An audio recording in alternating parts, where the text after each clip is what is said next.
Assalamualaikum warahmatullahi wabarakatuh. Perkenalkan kami, Yainun Eko Rianto, penilik PAUD Satuan Koordinasi Pendidikan Kecamatan Batialit, Kabupaten Jepara. Berikut strategi pelaksanaan tugas pengendalian mutu penilik PAUD dalam mengawal implementasi pembelajaran tatap muka terbatas di Kecamatan Batialit, Kabupaten Jepara dengan jurus kacamata kuda. Tahun 2005, tepatnya di Pakistan, pernah terjadi gempa bumi. Banyak yang meninggal. Berbagai fasilitas publik rusak termasuk sekolah.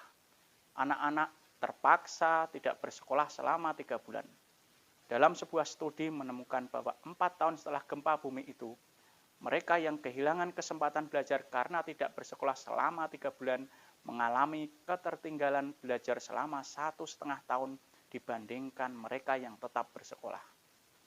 Dari pengalaman itu, kita patut mewaspadai efek tersebut pada dunia pendidikan yang ikut tergulung karena si COVID-19 yang hampir 1,5 tahun menjadi pandemi di negara kita. Sangat dikhawatirkan terjadinya ketertinggalan belajar yang lebih buruk daripada kasus di Pakistan. Hal ini menjadi tantangan tersendiri bagi penilik dalam pelaksanaan tugas pengendalian mutu. Karena jika tidak dikendalikan dengan baik, kondisi tersebut dapat menyebabkan terjadinya hilangnya kesempatan belajar pada diri peserta didik. Sebagai bentuk kendali kita, 3 sektor perlu kita kuatkan, yaitu pendidik dan tenaga kependidikan, satuan PAUD, serta peserta didik beserta orang tuanya. Untuk memperkuat sektor tersebut, maka kami melakukan 4 strategi dalam pengendalian mutu yang meliputi peningkatan kompetensi, pendampingan, pemanfaatan media sosial dan TIK, serta monitoring. Agar lebih optimal dalam menjalankan 4 strategi tersebut, kami menggunakan jurus kacamata kuda. Kami mengambil filosofi kacamata kuda ini karena manusia pasti memiliki banyak impian, angan-angan, keinginan, dan tak terkecuali juga permasalahan. Hal-hal tersebut hanya bisa diraih dan diselesaikan dengan semangat, fokus, dan kerja keras. Berikut pengalaman real kami, penilik muda, dalam melaksanakan pengendalian mutu program PAUD di Kabupaten Jepara untuk menjamin terlaksananya kegiatan pembelajaran tatap muka terbatas dan mengatasi terjadinya hilangnya kesempatan belajar pada peserta didik. Peningkatan kompetensi bagi PTK, pelatihan pembuatan karya tulis ilmiah, lomba karya nyata, mendorong PTK untuk mengikuti kegiatan-kegiatan webinar yang sesuai dengan tugas pokok dan fungsinya untuk menunjang kompetensi dalam melaksanakan kegiatan pembelajaran di masa pandemi. Kegiatan pendampingan, sosialisasi persiapan pembelajaran tatap muka terbatas dan pendataan PTK yang sudah vaksin serta dampak COVID-19 di lingkungan lembaga. Instrumen dan pendataan vaksin PTK. Pendampingan sosialisasi dapodik bagi satuan PAUD. Pendampingan dalam rangka pemetaan mutu pendidikan dikhususkan pada pelaksanaan 8 standar pendidikan bagi satuan PAUD. Pendampingan pelaksanaan program lingkungan belajar berkualitas bagi satuan PAUD. Pemanfaatan media sosial dan TIK bagi PTK. Pemanfaatan Facebook. Pemanfaatan WA Group. Pemanfaatan Zoom Meeting, pelatihan pembuatan Canva dan Twibbon, monitoring persiapan PTM terbatas.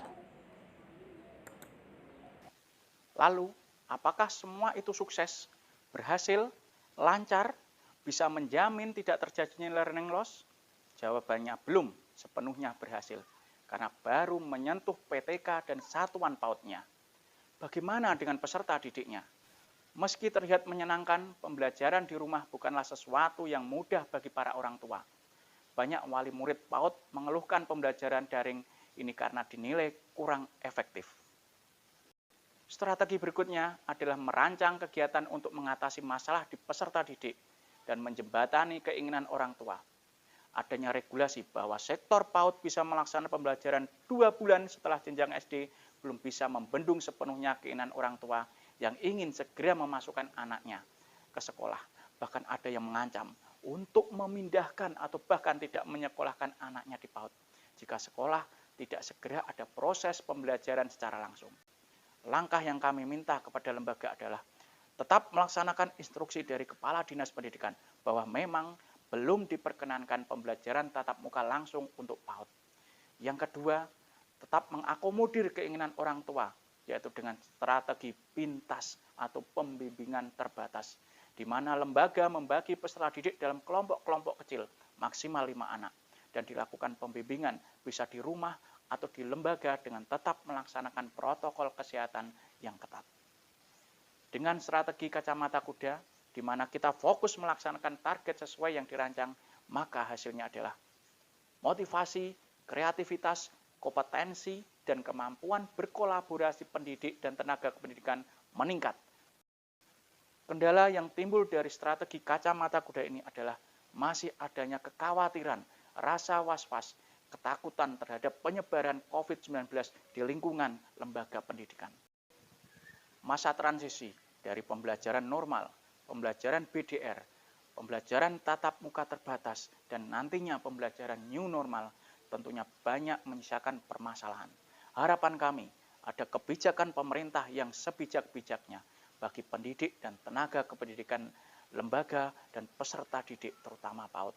Karena PAUD yang termasuk dalam aplikasi oss.go.id termasuk dengan kategori usaha dengan resiko tinggi, sehingga perlu diperhatikan dengan seksama agar dampak ketertinggalan pembelajaran dan perkembangannya tidak terjadi di negara ini.